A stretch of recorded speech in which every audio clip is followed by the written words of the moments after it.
할렐루야. 153 저녁기도 오신 여러분들을 주님의 이름으로 환영하고 축복합니다. 귀하고 복된 이 시간, 하나님께서 오늘 우리 가운데 신실하게 일하시는 은혜가 있기를 간절히 소망하겠습니다. 먼저 하나님의 말씀 봅니다. 요한계시록 19장 7절에서 10절 말씀입니다. 요한계시록 19장 7절에서 10절 말씀입니다. 우리 같이 한 목소리로 다 함께 봉독합니다. 시작. 우리가 즐거워하고 크게 기뻐하며 그에게 영광을 돌리세. 어린 양의 혼인 기약이 이르렀고 그의 아내가 자신을 준비하였으므로 그에게 빛나고 깨끗한 세마포 옷을 입도록 허락하셨으니 이 세마포 옷은 성도들의 옳은 행실이로다 하더라. 천사가 내게 말하기를 기록하라. 어린 양의 혼인잔치에 청함을 받은 자들은 복이 있도다 하고, 또 내게 말하되 이것은 하나님의 참되신 말씀이라 하기로, 내가 그 발 앞에 엎드려 경배하려 하니 그가 나에게 말하기를 나는 너와 및 예수의 증언을 받은 내 형제들과 같이 된 종이니 삼가 그리하지 말고 오직 하나님께 경배하라. 예수의 증언은 예언의 영이라 하더라. 아멘. 여러분들은 사춘기를 다 경험해 보셨을 것입니다. 특히나 우리 여자 성도님들 사춘기를 지나는 소녀들의 꿈이 있죠. 백마탄 왕자님을 꿈꾸는 것. 여러분 다 그 꿈을 껴보셨나요? 소망을 가져보셨나요? 이러한 환상, 이러한 꿈 같은 연애. 그런데 시간이 지나면서 현실을 직시하며 이 꿈이 와장창창 깨지는 것을 경험하게 됩니다. 결혼 정년기가 되어져서 사랑하는 사람이 생겨도 이 결혼을 앞에 두고 마음을 두고 고백을 하지 못할 때가 참 많다라는 거예요. 고백하지 못하는 이유 중에 하나는 바로 그거죠. 조건을 따져본다라는 겁니다.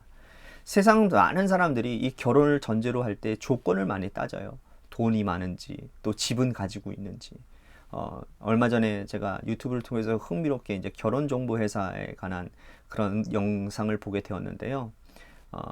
한 뭐 30대 중반 되는 남자가 이제 스펙이 참 좋습니다. 뭐 연봉이 뭐 2억도 되고, 그런데 나이가요 한 30대 후반 40대 정도 되면 젊은 여자를 만날 수가 없답니다. 그리고 돈이 2억이 있어도 나이가 많기 때문에 뭐 이렇게 어느 정도 뭐라 해야 될까요? 자신의 어느 정도 이 기준을 조건을 많이 깎아야 그래야 결혼할 수 있다고 하는 거예요. 그러고 보면 결혼 정년기 때 결혼하는 게 참 하나님의 은혜가 아닌가 생각이 되어집니다. 그 시간을 지나면 조건들이 굉장히 까다로워지고 어렵기 때문이라는 거예요. 자, 보세요. 이러한 조건들이 정말 있어야 합당하게 결혼 생활이 된다라는 거예요. 이런 만남이라는 것이죠. 자, 그런데 오늘 본문에 나오는 하나님 어린 양이신 예수 그리스도는 우리들에게 신부가 될 수 있는 조건 한 가지만 말씀하고 계십니다. 그것은 무엇이냐면 바로 어린 양 예수 그리스도께서 빛나고 깨끗한 세마포 옷을 우리들에게 말씀하시는 거예요. 그것만 있으면 된다라는 거예요. 그런데 8절 말씀에 이 깨끗하고 빛나는 세마포 옷이 무슨 의미를 가지고 있느냐? 성도들의 옳은 행실이라는 거예요. 즉 우리가 그리스도의 신부가 되기 위해서는 한 가지 조건입니다. 옳은 행실만 준비하면 우리가 어린 양의 신부가 되는데 아무런 문제가 되지 않는다는 거예요. 여러분, 이때 당시에 세상에서 짐승의 표를 받은 사람들이 대부분이었습니다. 황제에게 무릎 꿇고 황제를 숭배하고 믿음의 정절을 잃어버렸던 그런 사람들은 하나님의 어린 양 예수 그리스도의 신부가 될 수 없었습니다. 아무리 어렵고 힘든 고난이 닥치고 목숨이 왔다 갔다 하는 그런 상황이다 하더라도 믿음의 정절을 지키고 성도로서의 옳은 행실을 행하는 사람이야말로 빛나고 깨끗한 세마포 옷을 입을 자격이 있고 예수 그리스도의 신부가 될 자격이 있다는 거예요. 자, 오늘 우리는 어떤지 한번 봐야 될 것 같아요. 세상 종말이 다가오고 있어요. 우리가 주님 오실 날이 얼마 남지 않았다고 우리들이 그렇게 자주 얘기하지 않습니까? 그런데 나는 하나님의 어린 양 예수 그리스도의 신부가 될 자격이 있는가? 오늘 우리가 자문하지 않을 수가 없습니다. 마음속에 하나님의 말씀만 내 안에 자리 잡고 있는가? 아니면 세상 것들로 내 마음이 혼탁해 있지는 않은지 오늘 나 자신을 한번 점검해 봐야 될 것 같아요. 만약에 여러분들이 이것에 대해서 자신이 없다면 다시 한번 하나님 앞에 무릎 꿇고 결단하고 믿음 생활을 새롭게 다시 다져야 될 것 같습니다. 자, 오늘 본문에 이 사춘기의 소녀들이 꿈꾸는 백마탄 왕자님이 등장을 하는데 오늘 말씀에는 백마탄 왕자가 아니고 백마탄 예수님이 등장을 합니다. 자, 그런데 이 예수 그리스도의 이름을 이렇게 설명을 하고 있습니다. 11절 말씀에 보면 예수님을 뭐라고 표현하고 있느냐면 충실, 진실, 그리고 공의. 다시요. 충신, 진실, 공의. 자, 이 세 가지 단어가 예수 그리스도를 잘 나타내는 단어인 거예요. 자, 충신은 뭡니까? 하나님께 대해서 충성을 다한다라는 의미를 가지고 있는 거예요. 예수님은 하나님에게 충성스러운 아들이었습니다. 하나님의 말씀에 절대적으로 충성을 했어요. 하나님이 무슨 말씀을 하셔도 예수님은 절대로 불순종하지 않으셨습니다. 순종하신 분이었어요. 그러다 보니 죽기까지, 왜냐? 하나님께서 예수 그리스도를 통해서 온 인류를 구원하시고자 십자가에 달려 죽이기로 작정하셨어요. 그것이 하나님의 계획이에요. 그런데 예수 그리스도께는 자신이 죽는 그것까지도 충성하셨다, 그 말이라는 거죠.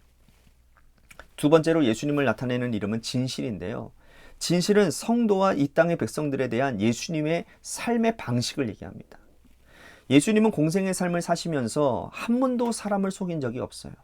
말씀하셨으면 그대로 행하셨던 분입니다. 내가 너를 사랑한다 말씀하시고 그 사랑을 궁극적으로 뭐로 표현하셨습니까? 십자가에 달려 죽기까지 그 사랑을 표현하셨어요.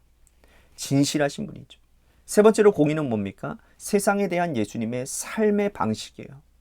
예수님께서 세상을 다스리실 때에 감정대로 다스리지 않으셨습니다. 예수님은 공의, 즉 성경을 중심으로 한 공의를 펼치셨어요. 그러므로 우리가 예수 그리스도를 따르는 제자라면 우리도 이 충성과 진실과 공의 위에 있어야 된다는 거예요. 우리가 어린 양의 신부가 되려고 한다면 신부의 자격으로 우리도 충성, 진실, 공의를 가지고 있어야 됩니다. 하나님의 말씀에 대해서는 절대적으로 충성하고 사람에 대해서는 거짓말하지 않고 진실해야 되고 세상에 대해서는 하나님의 말씀의 기준으로 한 공의를 세워야 된다는 거예요.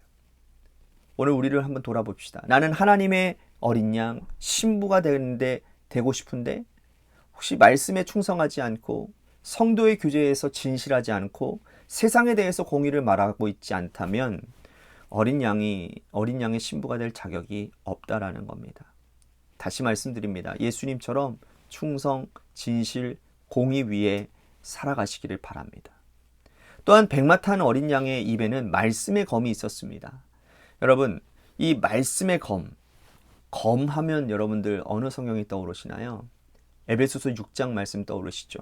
에베소서 6장에 기록된 말씀의 검은 성령의 검입니다. 성령의 검은 말씀의 검이라고 말씀했어요.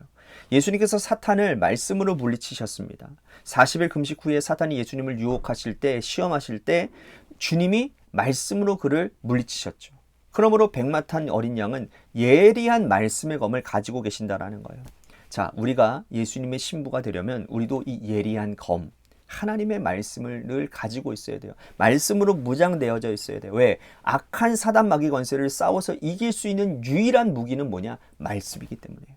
여러분, 제가 지난주에도 말씀드렸지만 금요일날 말씀드렸죠. 영적 싸움, 배후의 세력, 악한 사단을 우리들이 이길 수 있는 방법은 진리입니다. 진리 앞에서는 사단이 힘을 못 써요. 사단은 참소하는 자입니다. 사단은 거짓말하는 자예요. 거짓말하는 자 앞에서 우리들이 사실과 진실을 나타내야 되는 거예요. 하나님의 말씀의 진리, 하나님의 말씀으로 우리들이 세워지기만 하면 악한 사단의 영은 우리한테 힘을 못 쓸 것입니다. 오늘 우리가 그리스도의 신부라고 하는 정체성을 가지고 혹여나 우리가 예수님처럼 내가 충성하지 않았나, 진실함 가운데 성도들과의 삶 가운데 진실하지는 않았나, 거짓말하지는 않았나, 또한 세상 가운데서 내가 말씀의 기준으로 살아가고 있지는 않았나, 우리가 이 세 가지를 우리들이 살펴보면서 오늘 기도의 자리로 나아가는 여러분들이 되시기를 바라겠습니다. 또한 이 나라 이 민족을 위해서 간절히 기도합시다. 불의한 사고로 목숨을 잃은 유가족들, 그분들의 마음 안에 그리스도의 평강이, 예수님의 은혜가 임하기를 위해서 여러분들 기도해 주시고요. 혼탁한 이 세상을 위해서도 간절히 기도합시다. 혼란한 이 전국 가운데서 하나님의 정의가, 하나님의 뜻이 바로 세워져서 하루빨리 정상화가 될 수 있게 해달라고, 또한 교회를 위해서, 또한 육신의 질병으로 고통당하는 분들과 또한 여러분들의 삶의 자리와 여러분들의 자녀들을 위해서 기도하시다가 이 시간 돌아가시기를 바랍니다. 노래 끝날 때까지 우리 같이 합심하여 기도하도록 하겠습니다. 기도하시겠습니다.